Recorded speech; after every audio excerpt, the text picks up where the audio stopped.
Question देखिए, compare Lewis base strength, compare Lewis base strength. Okay, number 1 ammonia NiSiH3 whole thrice, and तीसरा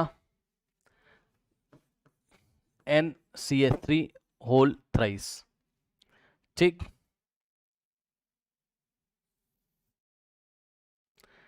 NCH3 whole thrice, ठीक है ना। Now अब ध्यान से सुनिएगा बच्चों, जरा देखिए, उसने बोला लुईस बेस का स्ट्रेंथ बता दो, ठीक है भाई। अब देखो लुईस बेस वो होगा ना जो बाहर, जो किसी दूसरे एटम को इलेक्ट्रॉन दे दे। समझ लो ध्यान से, देखो मान लो ये कोई ए है, ठीक, ये बी और बी इसके साथ लगा हुआ है, सही है। अब देखो अगर ये अपने लोन पेयर ए नाम का जो एटम है, ये अपने लोन पेयर का किसी को दे दे, कोई बाहर एक्स नाम का एटम बैठा होगा, ठीक, बाहर कोई एक्स नाम का एटम बैठा होगा, ध्यान से सुनिए, ठीक। तो अगर ये अपने लोन पेयर किसी बाहरी एटम को दे देगा, तभी तो ये क्या होगा, लुईस बेस होगा, तभी तो ये लुईस बेस होगा। लुईस बेस क्या होते हैं, डोनर ऑफ द इलेक्ट्रॉन, ठीक है, इलेक्ट्रॉन पेयर के डोनर होते हैं, लोन पेयर के डोनर होते हैं, तो ये लुईस बेस कहलाएगा। तो समझिएगा, जरा ध्यान से चेक करना, देखो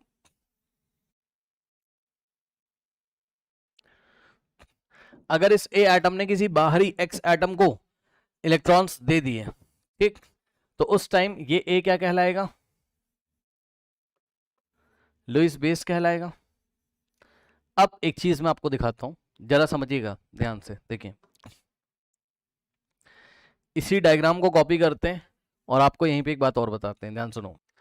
अगर कुछ ऐसा हो जाए, ध्यान समझो, देखो देखो देखो, अगर कुछ ऐसा हो जाए, पहले समझ लेना भाई ध्यान से, देखो अगर कुछ ऐसा हो जाए, आप ऑर्गेनिक केमिस्ट्री में पढ़ोगे लेकिन आप समझो भी, अगर कुछ ऐसा हो जाए कि ए के पास लोन पेयर है, मैं मना नहीं कर रहा हूं, लेकिन अगर ये बी जो है, बी भी इलेक्ट्रॉन पुश करने लगे ए की तरफ, समझ जाओ भाई, अगर बी की आदत ऐसी है, बी की आदत ऐसी, ये बॉन्ड पे इलेक्ट्रॉन होते हैं ना, इलेक्ट्रॉन क्लाउड होते हैं ना बॉन्ड पे, यहां पर, ठीक, यहां पे इलेक्ट्रॉन क्लाउड होते हैं बॉन्ड पे, यहां पर और यहां पर, ठीक। तो अगर ये बी नाम के एटम है और वो क्या करते हैं, इलेक्ट्रॉन पुश करते हैं किसकी तरफ, ए की तरफ, ऐसा हो सकता है। तो अलग अगर ये इलेक्ट्रॉन देंगे किसको, ए को, तो भाई ए के पास तो और इलेक्ट्रॉन क्लाउड डेंसिटी बढ़ जाएगी, है ना, ए के पास इलेक्ट्रॉन क्लाउड डेंसिटी और ज्यादा बढ़ जाएगी, यहाँ इलेक्ट्रॉन क्लाउड डेंसिटी और ज्यादा बढ़ जाएगी, तो ये और अच्छा गुड गुड क्या हो जाएगा, लुईस एसिड। अब ये और अच्छा लुईस एसिड हो जाएगा, चेक कर लो, क्योंकि ये भाई अब इसके पास इलेक्ट्रॉन डेंसिटी बढ़ रही थी और अच्छी तरीके से देगा किसी को, ठीक। लेकिन बट अगर ऐसा हो जाए, सुन लो ध्यान से, ए अगर किसी को देगा, किसी बाहरी एटम एक्स को देगा, तो लुईस बेस है, ठीक। अगर ए के साथ जो ये टर्मिनल एटम्स लगे हुए हैं, या टर्मिनल कोई ग्रुप लगा हुआ है, अगर ये ए को अच्छी तरीके से इलेक्ट्रॉन देगा, तो ए के पास इलेक्ट्रॉन क्लाउड डेंसिटी और ज्यादा हो जाएगी, ए इलेक्ट्रॉन संभाल नहीं पाएगा, वो किसी बाहरी एटम से बोलेगा, कि आउटसाइड एटम से बोलेगा भैया ले लो मेरे इलेक्ट्रॉन। तो इस टाइम यानी कि ए से लगे हुए टर्मिनल एटम्स, ध्यान से सुन लेना, ए से लगे हुए टर्मिनल एटम्स यदि इलेक्ट्रॉन पुश करने लगे, तो ए जो होता है और अच्छा लुईस एसिड हो जाता है, सॉरी लुईस बेस हो जाता है, और अच्छा लुईस बेस हो जाता है। क्यों, क्योंकि अब ए के पास इलेक्ट्रॉन डेंसिटी और ज्यादा हो जाएगी और ये बाहरी किसी को और अच्छी तरीके से दे सकता है। लेकिन बट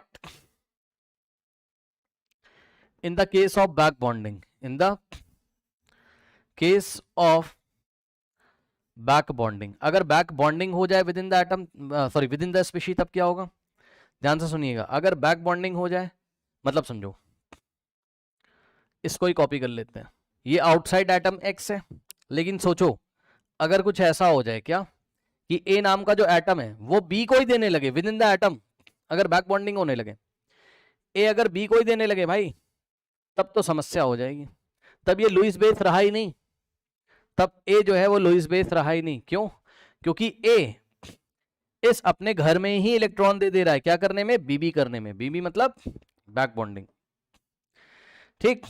तो ए यहां बैक बॉन्डिंग करने में ही इलेक्ट्रॉन दे रहा है, दोनों के दोनों, भाई चेक कर लीजिए, ठीक, तो ये ए नाम का जो एटम है बाहर वाले को कैसे देगा, क्योंकि इनके घर में ही प्रॉब्लम है अंदर ही अंदर। तो ये लुईस बेस कैरेक्टरिस्टिक बिल्कुल नहीं होगी इसकी, ना के बराबर। Okay, so this is not या this is not Lewis base. अगर इसके अंदर कुछ ना कुछ इलेक्ट्रॉन बाहर देने की कैपेबिलिटी होगी तो वो 0 के बराबर है। Okay, not Lewis base. अब इन सब बातों को देखते हुए आइए इस सवाल को हम करते हैं। ठीक, इसको हमने बोला कंपाउंड ए, इसको हमने बोला कंपाउंड बी, सही है, और इसको हमने बोला कंपाउंड सी। अब ध्यान से सुनिए, इसकी हालत देखिए जरा, पहले इन दोनों को देख लो, है ना, या चलो पहले इसको देख लो। एक बार बताओ भाई, इसके बारे में पीछे पढ़ाया है, याद है, भूल चुके हो? ये नाइट्रोजन है, हाँ, और यहाँ क्या लगा होता था, SiH3, और यहाँ SiSH3, यहाँ SiS3। लास्ट क्लासेस में इस कंपाउंड को डिटेल में पढ़ाया गया है, और आपको क्या बताया गया था, यहाँ पे नाइट्रोजन पे लोन पेयर होता है इस तरीके से। अब ध्यान से सुनो, और क्या पढ़ाया गया था, और पढ़ाया गया था कि Si के पास ये जो सिलिकॉन होता है इसके पास वेकेंट d ऑर्बिटल होता है, याद है, और ये इलेक्ट्रॉन का बहुत भूखा होता है, वेकेंट ऑर्बिटल होता है, ठीक, एंड इसके पास क्या है, हंगर ऑफ इलेक्ट्रॉन है, हंगरनेस ऑफ इलेक्ट्रॉन, हंग्री है। तो क्या करता है, याद करो, ये सिलिकॉन इस नाइट्रोजन के, बताओ भाई, ये सिलिकॉन इस नाइट्रोजन के इलेक्ट्रॉन्स को, लोन पेयर को खुद ही मंगा लेता है। ये सिलिकॉन के इलेक्ट्रॉन को खुद ही ले लेगा और बैक बॉन्डिंग हो जाएगी, यहाँ क्या हो जाएगी, बीबी। अब बताओ, जो कंपाउंड बी है आपका, ये वाला, क्या हम स्ट्रक्चर तो कैसे बना सकते हैं, हाँ अभी तो स्ट्रक्चर कैसे बना सकते हो, लेकिन प्रॉपर जब स्ट्रक्चर बनाने के लिए आता है तब आपको सारी बातों का ध्यान रखना है। इधर देखो जरा ध्यान से, यहाँ पर बैक बॉन्डिंग हो रही है। अब बताओ, अगर यहाँ बैक बॉन्डिंग हो रही तो ये नाइट्रोजन अपना लोन पेयर किसी को दे पाएगा? सोचो, ये एक्स नाम का एटम है बेचारा, कोई बाहर बैठा हुआ है यहाँ, ये कह रहा भाई मुझे इलेक्ट्रॉन दे दो, तो ये देगा ही नहीं इसको, यानी कि ये लुईस बेस हो ही नहीं पाएगा कभी, ये लुईस बेस हो ही नहीं पाएगा कभी। तो सबसे कम लुईस बेस तो ये कभी हो ही नहीं पाएगा, ठीक, will not show Lewis base characteristic, ठीक। अच्छा, अब इन दोनों में कंपटीशन करिए जरा। अब कंपटीशन किसमें, बी आपका सबसे बेकार हो गया, उसको हटा दीजिए, सबसे खराब बेचारा, ठीक, ए और सी में कंपटीशन होगा। तो ध्यान से सुनो जरा, अब इसका स्ट्रक्चर देखना जरा, ए का, यहाँ लोन पेयर है, और इसको देखो जरा लास्ट वाले कंपाउंड को। अब देखो ये CH3 लगे, कितने, 3 CH3 लगे, है ना। तो यहाँ पे मैं इसको खोल के दिखाता हूँ इस तरीके, या आप ऐसे रहने दो बस, CH3 एक यहाँ, एक यहाँ, और एक यहाँ, और ये इसका लोन पेयर, सही है। अब ध्यान से सुनिएगा जरा, ध्यान से देखिए, ये नाइट्रोजन भी किसी एक्स को दे सकता है इलेक्ट्रॉन, नो प्रॉब्लम, ठीक, ये नाइट्रोजन भी अपने लोन पेयर किसी एक्स को दे सकता है, नो प्रॉब्लम। लेकिन अच्छी तरीके से कौन दे सकता है, तो ध्यान से सुनो, अच्छी तरीके से वो देगा जिसके पास और ज्यादा इलेक्ट्रॉन क्लाउड डेंसिटी होगी।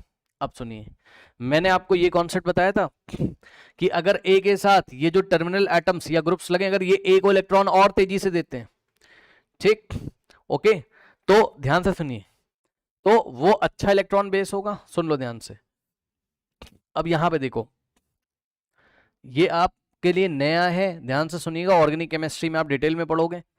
हाइड्रोजन नाइट्रोजन को देता है इलेक्ट्रॉन, ऐसे करके पुश करता है, नो प्रॉब्लम।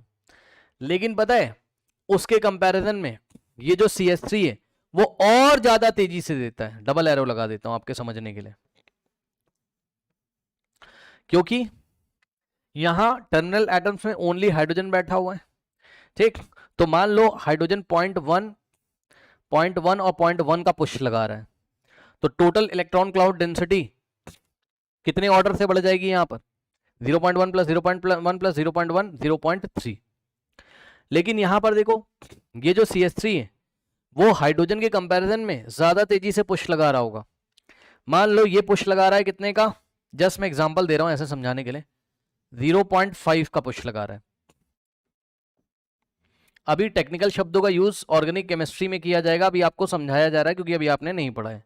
तो ये 0.5 से पुश करेगा तो 0.5 प्लस 0.5 प्लस 0.5 कितना हो जाएगा, 0.15 का इलेक्ट्रॉन क्लाउड डेंसिटी, इतने ऑर्डर का हो जाएगा यहां पर।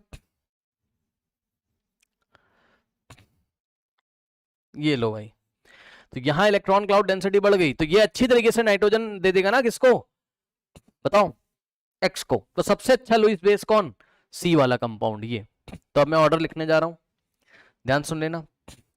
सबसे अच्छा सी है ना, ये भी दे ही दे रहा है, फिर नंबर आएगा ए का, और बी सबसे खराब हो गया बेचारा, ये तो दे ही नहीं पाता है, तो ऑर्डर हो गया ऐसा।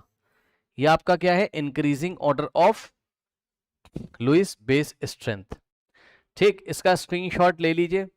अब दूसरा क्वेश्चन मैं आपको समझाऊंगा नहीं, सिमिलर ऐसा ही क्वेश्चन है दूसरा, इसका स्क्रीनशॉट ले लीजिए। दूसरा क्वेश्चन सिमिलर ऐसा ही है। अब आपने देखा क्या कि बैक बॉन्डिंग होने से लुईस बेस स्ट्रेंथ भी डिक्रीज हो गई, और बैक बॉन्डिंग होने से लेविस एसिड स्ट्रेंथ भी डिक्रीज हो गई। यहां पे देखिए, बैक बॉन्डिंग होने से लुईस स्ट्रेंथ भी क्या हो गई, एसिड स्ट्रेंथ भी डिक्रीज हो गई, और लुईस बेस स्ट्रेंथ भी डिक्रीज हो गई। यही चीज आपको यहाँ लिखाई थी, मैंने बोला तभी समझा देंगे।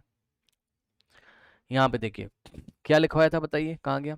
बैक बॉन्डिंग होने से लुईस स्ट्रेंथ डिक्रीज करती है, बैक बॉन्डिंग होने से लुईस बेस स्ट्रेंथ क्या करती है, डिक्रीज करती है। तो ये दोनों पॉइंट आपके कवर हो गए यहाँ पर। ओके।